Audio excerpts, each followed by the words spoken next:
You awaken, eyes heavy, body aching and exhausted. You've been woken up by the same thing for well over 2 weeks.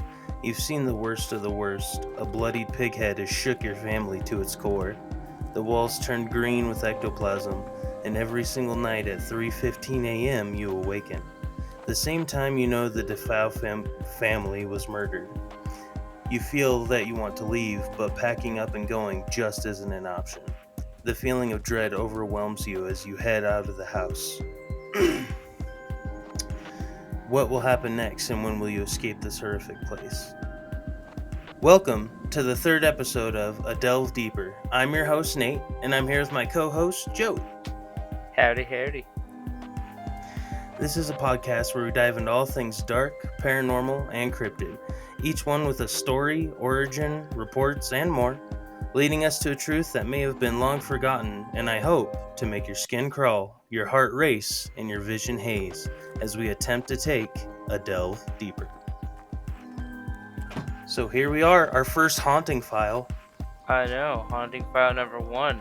And if you didn't already get that from the luxurious storytelling that my friend here has made, we are doing the Amityville Horror today, and that's a pretty famous case. It's been done, but I absolutely love it. I think it's probably one of my favorite haunting stories, and it has a very god-awful movie with Ryan Reynolds as a lead, but I still love it.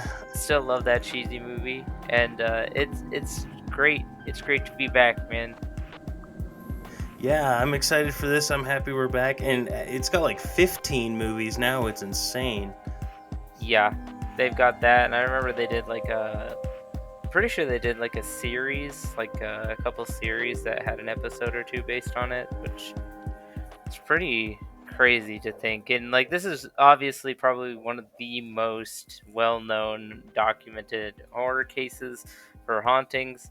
I think it's incredibly fun to go over since like not once ever in my entirety of living have I heard another story like it. And is it a one time thing? Was it a hoax? Was it real? Who knows? But we know for sure that we're going to delve deeper into it because if you don't already know, the whole story takes place 30 miles outside of New York on a Long Island town called Amityville, which if you know about it, it's kind of crazy. The house is still there. It had to change addresses, however, because so many people would visit it so often and try to take pictures and do all sorts of crazy stuff. So they changed the address, but the house is still very much up, and the people that live there now have said absolutely nothing has ever happened to them ever. And the Yeah, and main they bought that thing, in like 2016, right? yeah. But this whole house is just linked to the Amity Horror. Just because, like, on November 13th, 1974, it was the scene of a mass murder using a 35 Marlin rifle. So 23-year-old Ronald J. DeFeo Jr. murdered his entire family while they were asleep, which included his parents and the 4 siblings. Which, that entire case, if you don't know the actual murder case, is really, really weird. It's really interesting and makes absolutely no sense. And the reason that this story is so well known as the Amityville Horror is just because the strangeness that occurred with these murders, such as like when they were killed, nobody woke up. Even though he didn't have a silencer or anything, which even if you've shot weapons before, silencers aren't silent. They don't make that like, like that small noise. It doesn't do that. Yeah. It's still a loud sound. It just deafens it from, I believe it's like from 100 meters to like maybe 25. So it's still a Yeah, I was very gonna say it just loud doesn't sound. echo as much. There's still a bang.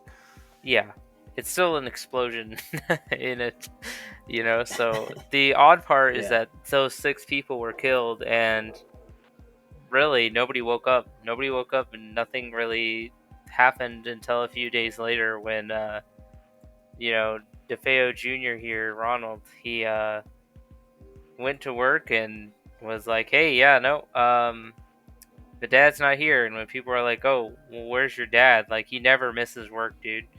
And they just kind of went on to say, like, oh, well, he's doing stuff. And so he kind of got caught really, really quickly within like a few days. Just because he wouldn't answer. Nobody's answering the phone. Nobody's doing anything. He's still sleeping there, like trying to do stuff, doing whatever. And he got caught because the owner of the shop because they both worked at like a car sales place, and he got suspicious and was like, "Hey, you should probably check on this guy because I don't feel like his son is telling the truth." Blah blah blah blah. Because his dad had apparently gotten Ronald the job, so Oh, it gotcha. kind of all came down to like Ronald being like kind of. A lot of people assume that it was just mental illness built up over time, and just going over the small details of the murder. I mean, there's a ton more stuff that just makes no sense. Pretty much the horror aspect is that he said he was possessed by the devil, and then his story changed for years and years and years and years and years, including to this day. And I'm pretty sure he's still alive.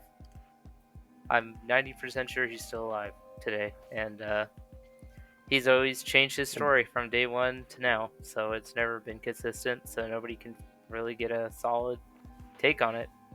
It's pretty crazy. Right. And if he is still alive today, that'll only make him like 73, 74. So, I mean, it's totally Yeah, possible he's still alive.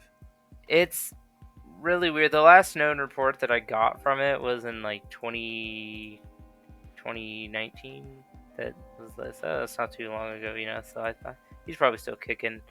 But the main plot of that, we were done with the subplot now. But through 13, so about a year and a month later, the Lutz family had purchased the home, which the home is insanely big. I mean, it's got like a boathouse. It's got like I think it's a 4 or 5 bedroom home with a couple bathrooms Oh and yeah. everything. But it was It's a very reduced nice to house in a very nice neighborhood. very, very, very, very true. It was reduced to $80,000, which let's just convert that today. I have to know. Oh yeah, yeah. So let's see, 80,000 in 1974, Yeah, let's see. Inflation calculator, don't fail me now. right?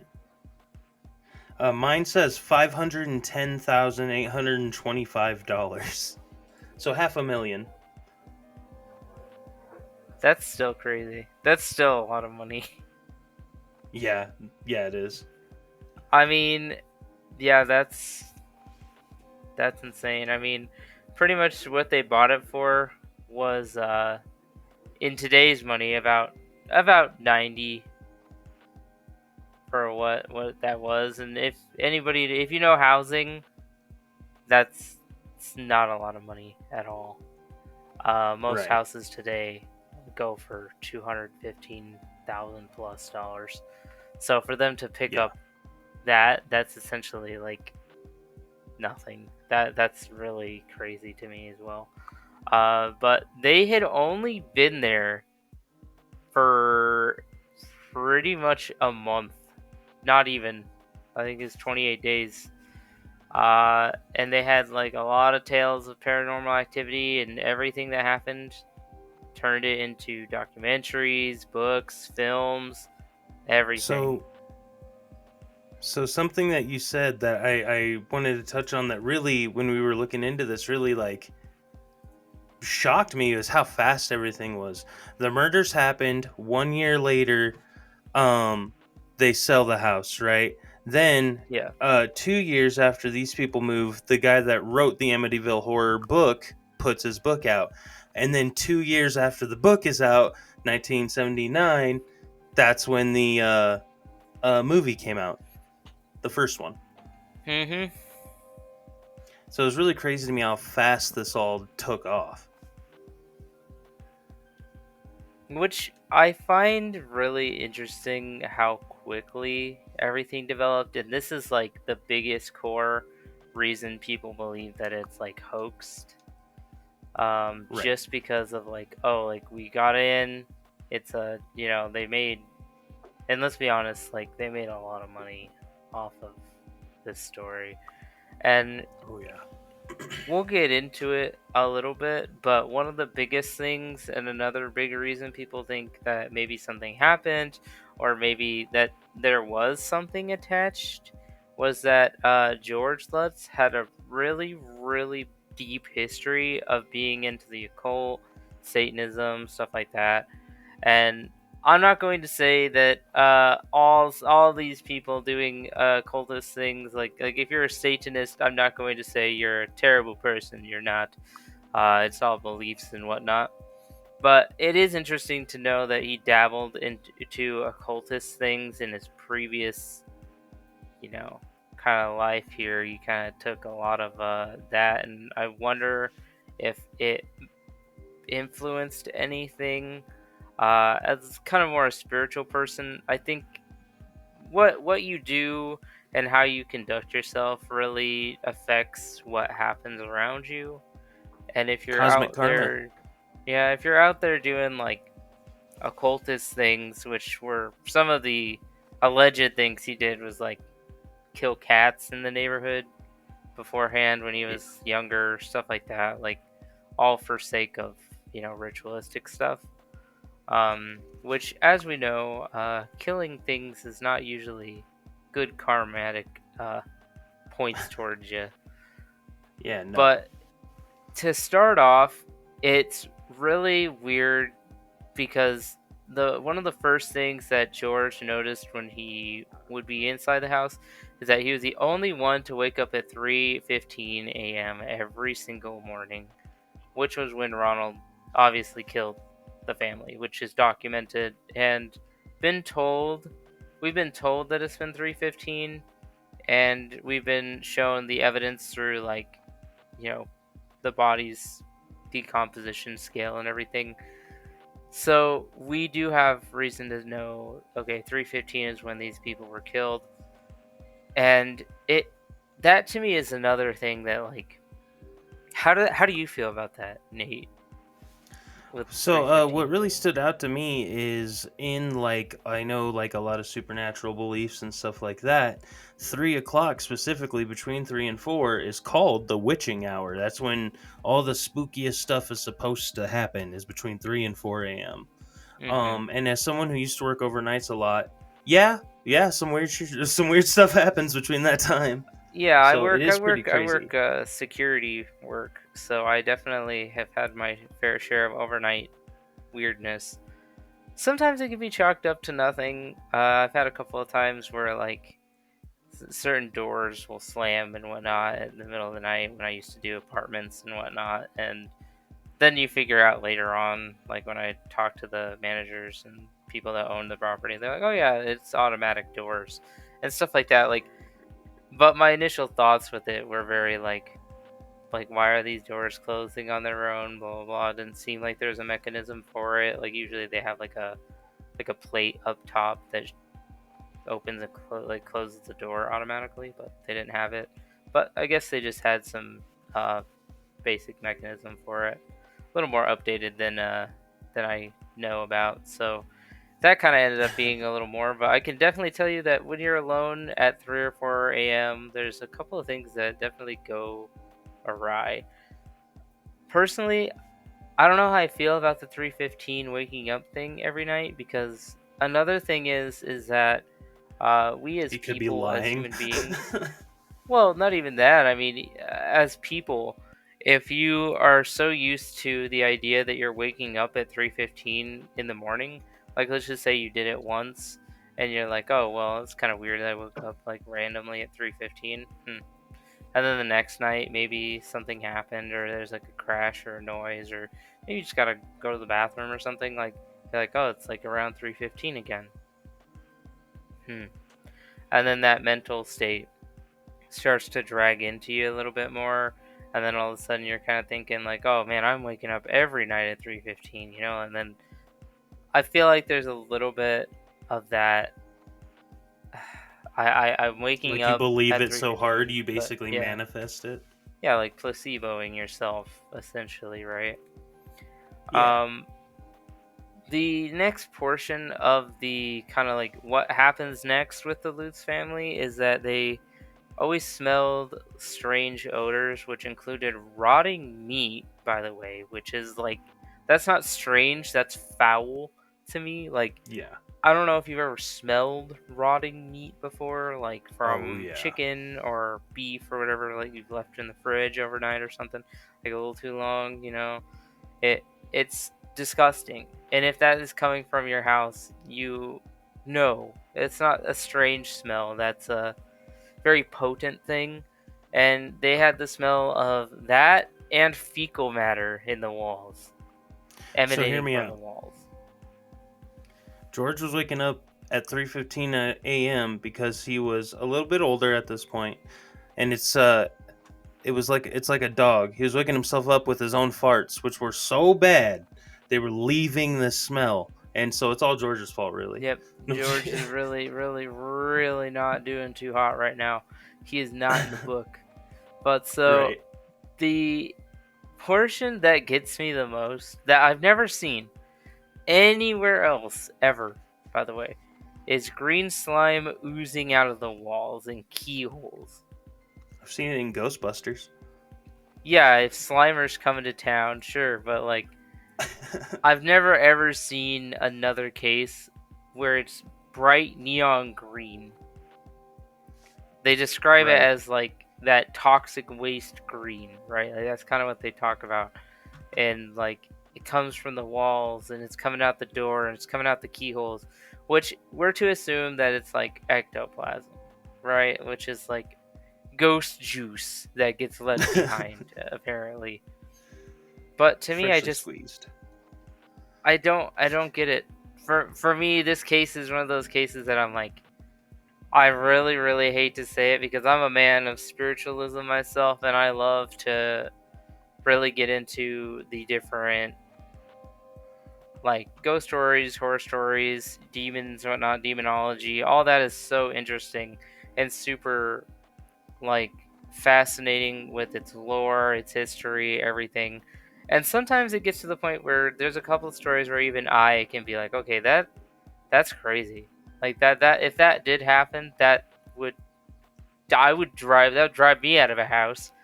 But My first thought, if I see green stuff coming out of my walls, though, would not be ectoplasm. It would be, is that fucking mold? Like that's I what I'm wouldn't saying too. Is immediately like, jump to ectoplasm. I I almost wonder sometimes if it's like these old houses have different chemicals in them, right? And these different chemicals sometimes, if like for whatever reason, like let's just say like the wall itself had like some caulk or something that was like mixing with some mold or mildew, it might look green. I've seen Right. it myself. It's not bright green, not like they were saying, but if you're already freaking out, I believe sometimes you can get some luminescence out of it or something. So I don't know. For that part, I think it's pushing it, in my opinion. Like, if this is something that's like you're trying to get people to read your story and do all this other stuff, like that to me is like, I don't know. Because Right. then we get into easier ones, which are like cold spots. That's like a Right. very common thing, right? Like, we hear that in a lot of stories and a lot of different things, and you'll hear us go on about these haunting stories with it as well. But it's just like, man, that I don't know. Like, that's the part that really kills me, Nate. Honestly, is the green slime thing. It kills this story. It drops it dead in the water for me so hard. And then these four guys with vacuum cleaners attached to the back just kicked down my door. For no shit.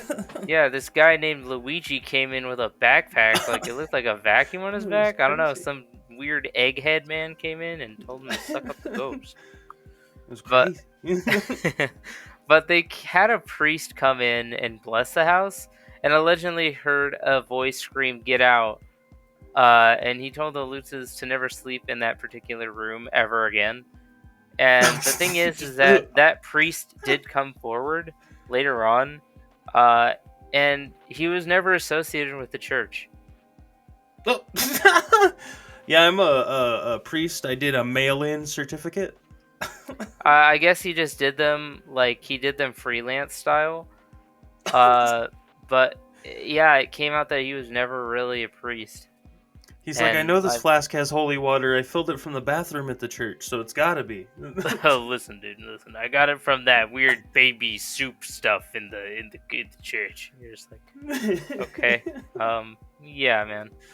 Which again, some of these things just like really kill it for me, like the paranormal aspect of it. Like some of it, I do believe could be true. Like I think the cold Right. spots is definitely something that happens and is very unexplainable.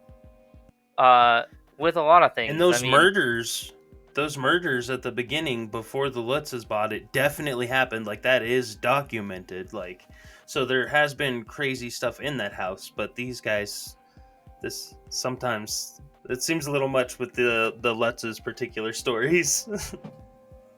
and the thing is that I love the story. I do love the idea that these things maybe happen. But one of the things that I can really get behind is like their garage door opening and closing. There's knocking. There's like knives that kind of fall off the counter unexplainably, and then like some apparition, like we said in the beginning story, which is true, is that the pig creature with red eyes that was bleeding from the neck down, was staring at George and his son Daniel from a window, and Right. like that to me is like something I feel like is way more believable for me because we have like apparitions, right? We know apparitions appear, and if it is something like in the demonology category, which for those of you that might not know, I don't really take to demonology as much. I do think it's a very interesting topic, and there's a lot of different stuff like because in some of the films, you'll know that they use like a lot of flies, right? Like it's supposed to Right. represent the Lord of Flies and Beelzebub. So it's We'll supposed to be definitely like do that. a like a haunting scripted files crossover where we do demons one of these days for sure. I would definitely love to do that because there's some interesting ones from some folklore that I like. But that is one of the guys, the demons that is supposedly in this house or gets portrayed that way in the movies as well. But they also say that since it's like pestilence with the ooze and all this other stuff, like they Oh, chalk it up right. to it being Beelzebub. Um, and the thing that again, it kills it again. I do not. I will say this, Nate. I'm 100%. I do not believe the whole levitating off your bed stuff, or levitating in the room, or flying. Like I hate to tell you this here, the people that are listening, because man, I don't know if you ever tried to pick up a full human being before. It's not easy. First off, they're not easy, and usually when you're picking something up, like even if you like, I pick up my cats all the time, and I got a big 15-pounder. He's so big, and he's heavy for me to pick up. So if I was just able to just float somebody, that's an insane show of power. And to me, I'm like, it just doesn't. It just is one of those things that if I hear it or I see it in these stories and documents or whatever, it just kills it for me, man. It really does. I'm so big, I would love to try and feel a ghost lift me to levitate me and just hear him go, ugh, ugh. Well, dude, I'm just saying, I'm a tiny guy, right? I'm like 5'5", 5'6", and like I still weigh like 150, 160 almost, and it's like, damn. Like even I know my brother has trouble picking me up, and he's almost twice as big as me. He's like at 6'2". I'm like, damn, but yeah. But the thing is that he saw Kathy levitate and his sons levitate all together at once. By the way, all of them at the same time. Which this is what I'm saying is like, as much as I love the story, I just think it goes so hard on the like, oh, look at these spooky things happening to me, look at all this stuff going on, like, oh, it's crazy, we had to leave, like this stuff is like where there's some other stories that I know we'll go over. There's one in England where this woman stayed in an apartment building for like 2 years with the same similar stuff going on. So, Right. and her story is more credible to me because she has like pictures and like police reports and all this other stuff that goes on. And we'll talk about it more, but like her story's crazy. And What I can get with that one. Right. What I think is like one of the craziest thing about the Litz's story is that technically after telling their story, they did take and pass a lie detector test to prove that they weren't lying. But you got to remember this was a lie detector test in 1975. Which Like there's anybody people that's that a can true fool them crime, today. yeah, anybody that has like listened to true crime, which if you're listening to this, I guarantee you have an interest in. If you ever take a lie detector test, one of the easiest ways to pass it is to straight up just believe that your story is true. If you Yeah, just like literally no, just yeah, I'm believe it's absolutely right. true, yeah, it's the same thing as like they take these tests later on, right? But if you keep telling people this is how it happened, this is how it happened, this is how it happened, and you retrace and redo those steps over and over and over and over, your brain will trick itself into being, oh yeah, it's true, because you're not stressed about it because it measures stress. So if you're not stressed and you don't feel like anything's wrong, yeah, you're gonna pass it with flying colors. Like Right. that's the problem with lie detectors, and even today I know there's so many of them that go on. Like we have new ones because I recently um, found out that there's new devices for lie detectors which are through vocals. They're through vocals in the way that you speak, which is more Right, yeah, accurate, but waverings in your still, voice and stuff. yeah, but still, it's still the same thing. It's only gonna change if you don't believe it. Right? Like if you believe it Right. and you're good, you're not going to have trouble passing these things. And that's the crazy part. And it can't be used in court for those of you that know, you know. But the couple was bogged down in these legal and financial issues like a lot. And it prompted a ton of people to be like, "Hey, like they're just trying to get more money out of it, like money out of the story and whatnot." Which I 100% do believe a little bit Oh yeah. because You're it not going to stop milking the cow if it keeps giving. exactly. And the thing is like they made a decent story. Like this story is good. I'll say like if you read the book, their book, their book goes deeper into things, but it's the same thing. It's just it goes way over the top. The movies, of course, the movies really take it over the top. And like if you see them, like they got like, oh the room full of flies and all this other stuff, and Yeah. like the jaws of the the boathouse and blah blah blah. It's like none of that happened. It's just Right. these small little happenings that happened, and those are the things that like again in their story in their book they just replay the movie, or they're like replaying the movie over, and they're adding things that weren't in the original reports of their stuff. So it's like we see a lot of inconsistency, and that's where I also get like, ugh, it hurts me. Right. I will say a little bit to its credit, kind of like you said, yeah, there's inconsistencies, but it is a good story, and you can just tell that in how it's affected society in the last just 50 years that it's been around. I mean, there's street signs, t-shirts, movies, books, like all kinds of trinket and novelty items. Like I see snow globes and dollhouses and stuff. Like it's really um even though it has all these inconsistencies, it's really ingrained itself kind of into our culture as a classic horror almost. Yeah, it's definitely gone down as like one of the classics, and I mean, I guarantee you they're still probably making money today, the family. One of the Oh biggest yeah. things for me is I found this in another report was that the former lawyer, William Weber, fell out with the Lutzes over money because they just didn't pay the guy. And he got pretty pissed. And in 1979, he was like, "Look, dude, we all came up with it over like bottles of wine and stuff. Wrote the horror story, and we just went with it because like they were gonna foreclose on the house. They were gonna do all this other stuff because they weren't even making payments to the house. They weren't making payments to a lot of things that they should have. And so for them to Right. make money, all three of them, they came up with this whole thing. and they were gonna pay William pretty much under the table for it. But Uh, when that fell out, he decided to just come out and say that. Now, whether or not it's true, obviously, we can't say 100%. But to me, why would you do that as a lawyer? You could really ruin your career that way.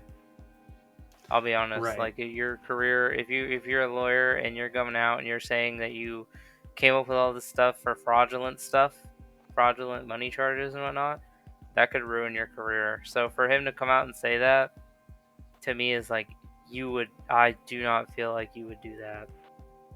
I wouldn't risk Right. my Yeah. career for that. Yeah, no, you'd kind of have to swallow it. So, I mean, the fact that he did come out with that is, like you said, kind of crazy. And he's just like, yeah, we were all drunk and just thought, haha, funny story. And then I never said anything ever and defended it publicly in court. Like, Yeah, man. I mean, you gotta think 79 is only 5 years, pretty much, like after the since it all murders. happened. So like 4 years later, like I mean that's really short time too. I mean Yeah, like I imagine. said, it moved Yeah. all fast. And one of the things I also found is that Daniel lives in Queens as a stonemason, and he just claims to this day that the house ruined his life and continues to have nightmares. But in all honesty, Daniel was one of the younger ones, and I think that if your parents enforced that into you, like really, really try to scare you, you could do that to kids. Like kids can, Oh, yeah. well, they're more gullible, and they'll obviously believe anything that their parent says because their trust in you is so deep. And with the psychology of it, it's really interesting because you get into that whole like Daniel could have been told over and over and over and over like these horrific things are happening in the house, and maybe they're like marking it up and being like, oh, like look Daniel, like this is, they're like, the kids like, oh, get out of the kids, like they're knocking them out, they're getting them out, they're rushing them out, they're showing them all these horrific sets that they came up with or whatever. Like that would traumatize you as a kid. If you really believe Right. it could And traumatize you. yeah, and to that point, like it's a much lesser extent. But I was just talking to my mom the other day and was like, it's crazy how long I believed that we couldn't turn the inside lights of a car on because you told me that it was It illegal was when I was a kid, and I illegal, just yeah. believed that forever. And she Mhm. laughs about it now. And like that's such a little thing that I can't imagine how hard he believed this thing if his parents were freaking out and they brought in a priest and they were doing all of this stuff and like You yeah, would like have some beliefs of absolutely. it, and since they grew up in like a kind of the same kind of deal, like a Christian household type deal, right? Same thing. Those horrors of demons and ghosts follow you from not only a religious perspective, but from like if your parents and the people that you trust the most are saying these things, it is so easy to do that. Like it's the same Oh thing yeah. like with the light that you just noted, like you just said, right? It's like I grew up the same way a lot of us did, where we're like, hey, you can't turn that on. Like if you turn, I tried to turn it on when I was playing my Game Boy in the car, just so I could see a Yes. little better, and it was like, no, no, no, no, you can't turn that on, don't turn that on. I was like, okay. Never did it again. Never did it again. And even with the things that I had beliefs in for a long time as a kid, it's the same deal. Like they just they can be so influential. And if you really, really get into it and really believe it, then yeah, it's gonna it's gonna be rough for you. And the thing is that Ron has, for just to come back to Ronald, he's serving 25 life sentences in the New York Correctional Facility.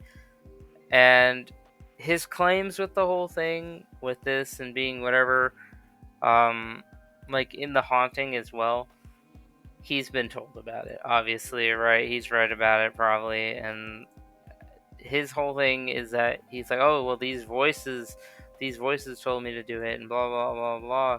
But it was only like a little bit later, again, that he changed his story all the time. So it's like unreliable narrator.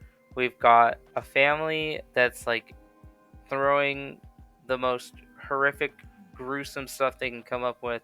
There's a lawyer that's telling that is their personal lawyer that was going to help them so they don't foreclose on a house and stuff. Like, there's all these pieces to me for this story that, as much as I love it and I love the ideas and I love the transcription of it and the movies, as much as I don't really care for, like, Ryan Reynolds is a big funny movie guy now, but I think he did pretty well in his role with what he had for the No, movie yeah. that came out. I liked his stuff. I Something liked all the I guess shows, that was and weird that I didn't honestly, like, my realize. notes kind of end there. Yeah. Something I guess I didn't realize is the Warrens, Ed and Lorraine Warren, the ones who were like behind The Conjuring and Annabelle and stuff, the investigators of all that. I guess they looked at the house in Hmm. 1976 too, and they called it the Yeah. personification of evil. But with how wild these people's story are, I don't know if that lends credibility to it or takes away.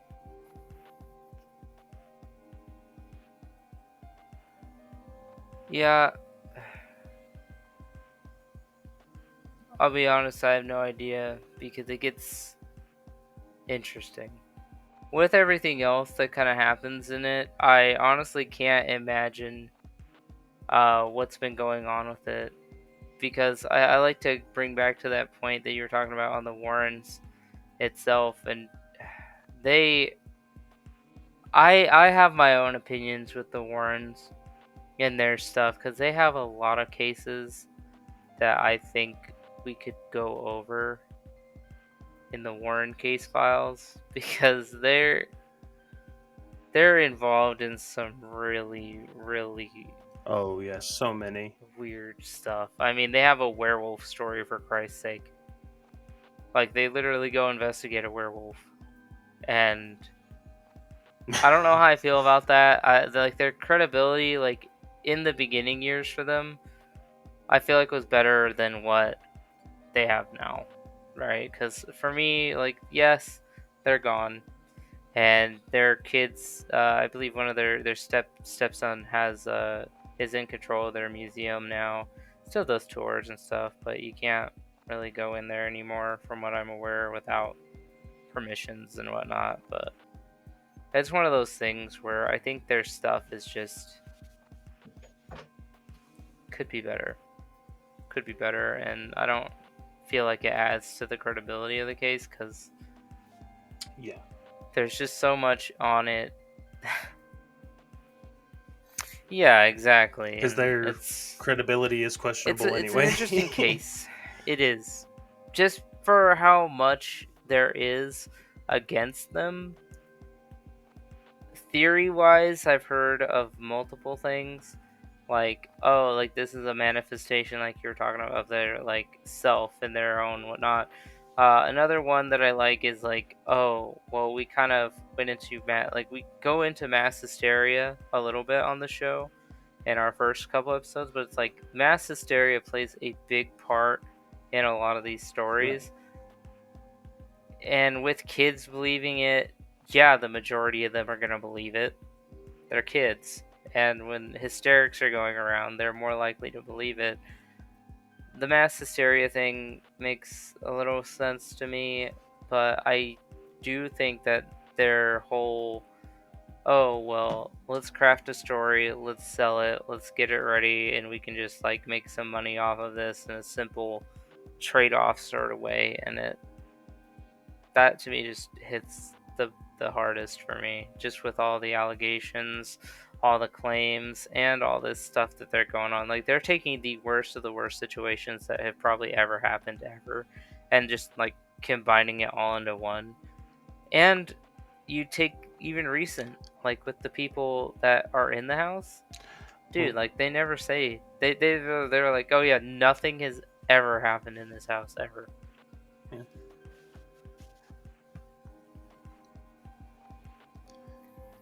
Right. So, I never really thought about it until going into this, but with the fact that nobody woke up during the gunshots of the DeFeo murder, and he like was pleading insanity and has inconsistencies, And then the family comes over the top with this.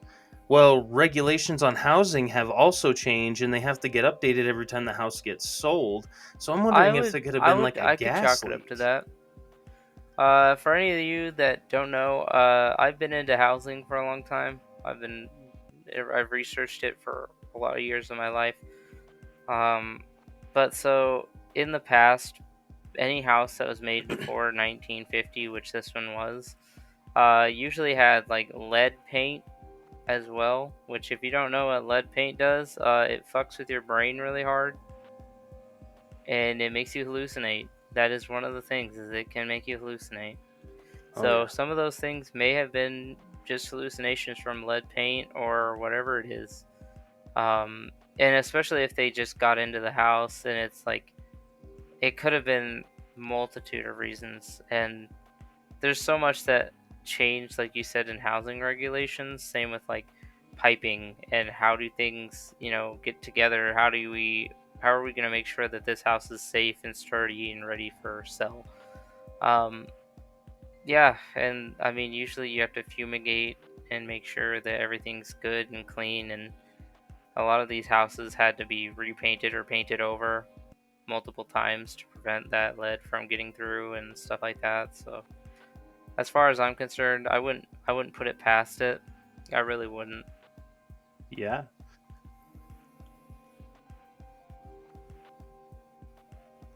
Right. The other, I guess, more supernatural possibility kind of leads back into that whole, if you believe it hard enough, it becomes real. There was a creature, I believe it's called a tulpa, um, that if you believe in it hard enough, it Yeah, there's a becomes ton of real and ARGs it out can there actually for it. like affect things. Um, but like it's yeah, for real. But that's like it has to be like a bunch of people believe it or whatever. But again, history is full of humans believing in something Sure. so Yep. much that everyone just accepts it Mhm. as fact. I I mean, that's mean, basically what a borderline is. no, there's no big gate.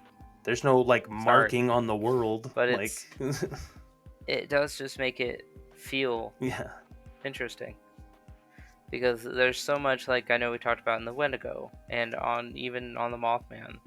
Like, same thing. Like, we just talk about how influential these stories can be as well. And I think, I won't say that it's a bad thing that the story came out and that all these things happened and all these things came to be, because it did lead to a lot of success. And obviously it brought a lot of stuff to the town, because they went to the press.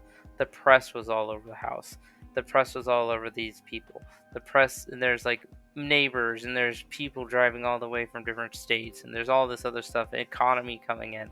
Just like we talked about with Mothman, where it's like it doesn't just profit these people, it profits the town, it profits everything around it. And it's like, at the time, not a lot of horror stories were out there that weren't like in magazines, right? Which, when you get into it, it kind of makes sense that around that time we kind of had a right, resurgence of the kind of horror tropes: ghosts, ghouls, zombies. We had all sorts of crazy stuff and a lot of movies coming out. So some people speculate it could have been media plus mass hysteria plus this. It could have been this. So there's so much reasoning behind it and things like that, that I don't think it's not real. I do think that what happened to them did happen. Now, whether or not it happened to the degree that it did is questionable, but I do think that they experienced something. But it could have been a multitude of mental stuff with maybe lead or a gas leak or anything like that that could have affected you mentally, or like, out, if you're in a house for too long with like that kind of stuff, it affects you. And after leaving, you probably felt like, oh, okay, we're good, but it's interesting to know that this house has such iconography with it, that is it really, did it really happen? Was it just the DeFeos? Was it the house itself? I don't think we'll ever really know. But I think it's really cool, because it did lead to a lot of ARGs, YouTube horror. stuff like that. Like it brought us a lot of like entertainment.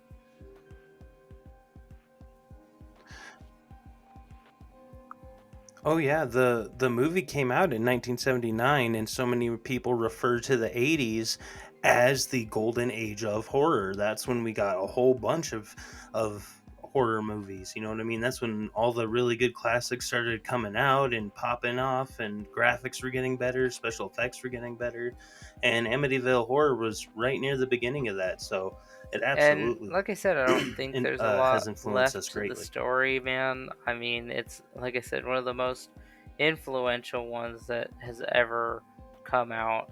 And like I said, as far as new reports, sorry to everyone listening, there's not a lot.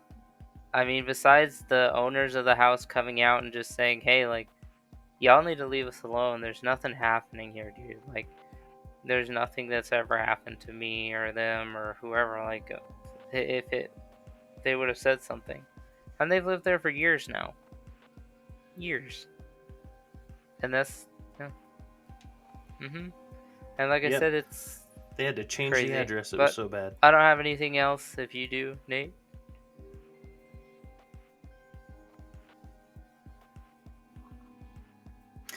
No, we kind of covered everything that I had as well. Like I said, it's been so documented so heavily that we did delve deeper into it than most things. But we talked about the story, the movies, the books, the influence on culture, and unfortunately, because it has Yeah, been like I said, investigated so hard, I think I can it's kind of close just this all one out and just there. say I think it's a hoax. I think that they really did get together with that lawyer and tried to do some fraudulent stuff. It makes sense with their money troubles. It makes sense with like why the kids believe it. They're kids, they're gonna believe a lot of things. And with all that, I really can't. I never really believed this story. I think this is probably one of the ones that like really started that skepticism in a lot of later years too.